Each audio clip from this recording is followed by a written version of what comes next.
Selamat siang saudara, apa kabar Anda hari ini? Semoga tetap sehat di tengah pandemi corona. Serangkaian berita telah kami siapkan untuk Anda. Bersama saya Kevin Bagus, yang akan menemani waktu Anda selama beberapa menit ke depan.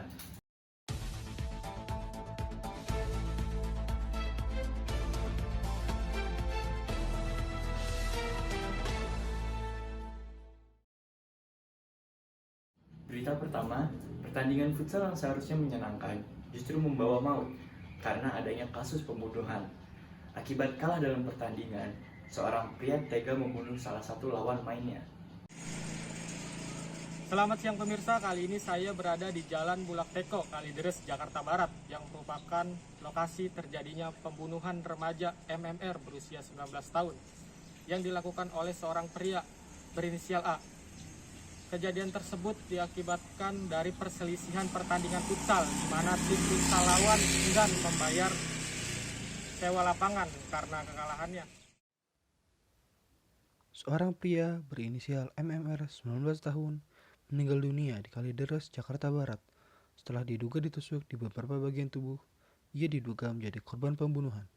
Kejadian tersebut diduga akibat perselisihan pertandingan futsal, di mana tim pelaku yang kalah enggan membayar sewa lapangan yang telah disepakati sebelumnya. Korban sempat dilarikan ke Rumah Sakit Mitra Keluarga Kalideres, Jakarta Barat. Namun nyawanya tak terselamatkan.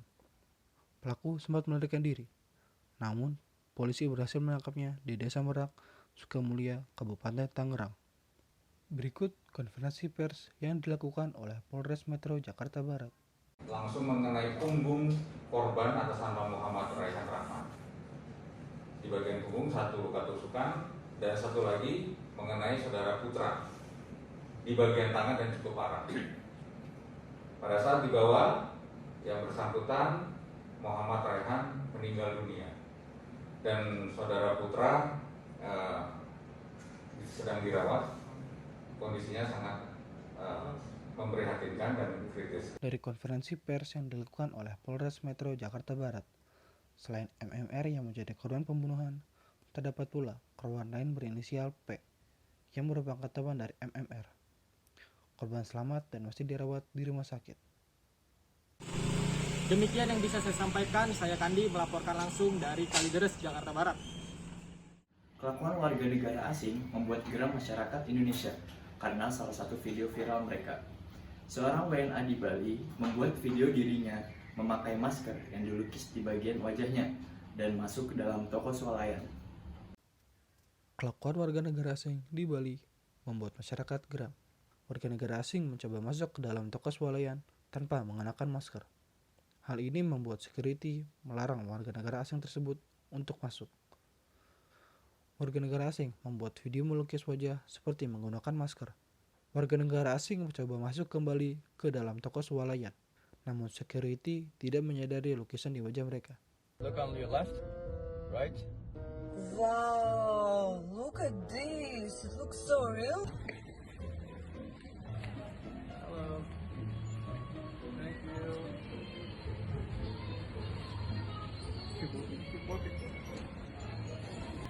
Okay, we gotta get food.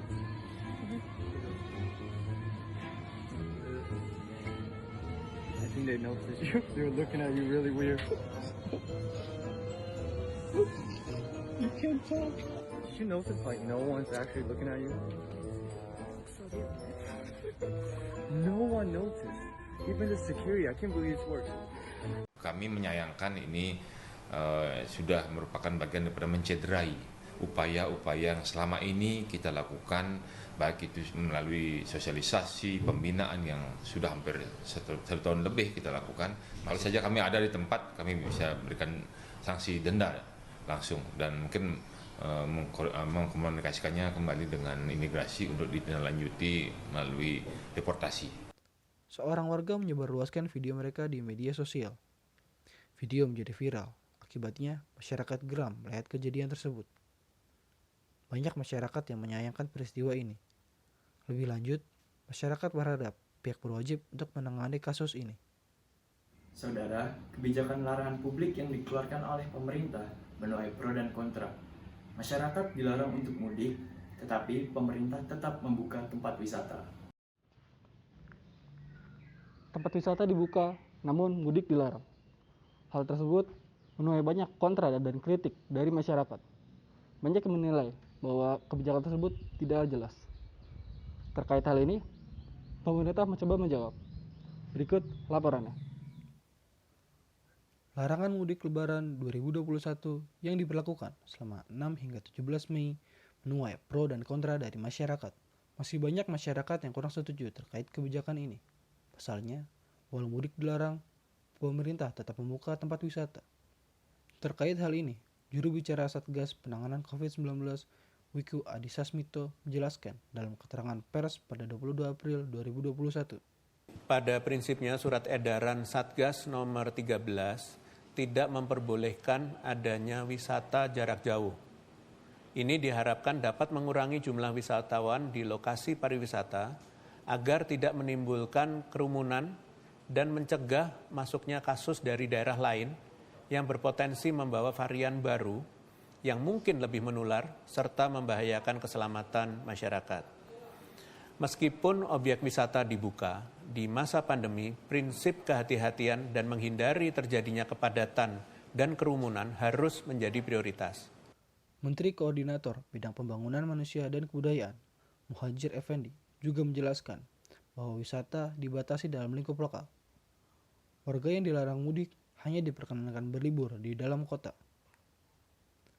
Selain seperti yang telah disampaikan dalam surat edaran Satgas nomor 13, kebijakan ini sendiri juga berasal dari pertimbangan Presiden Jokowi dari pengalaman lonjakan kasus COVID-19 pada waktu-waktu libur di tahun 2020 kemarin. Larangan mudik 2021 ini berlaku untuk seluruh masyarakat dengan pengecualian pada distribusi logistik dan pelaku perjalanan mendesak non-mudik. Bagi warga yang melanggar akan dikenai sanksi denda, sanksi sosial, kurungan, atau pidana sesuai dengan peraturan perundang-undangan. Jadi, tempat wisata yang dibuka hanya dalam ruang lingkup lokal saja. Masyarakat tetap diimbau untuk tidak berpergian jauh guna mencegah meningkatnya kasus COVID-19. Ingat untuk tidak melanggar peraturan. Saya, Andit Ahmad Dianda, izin undur diri. Mari kita tetap jaga kesehatan.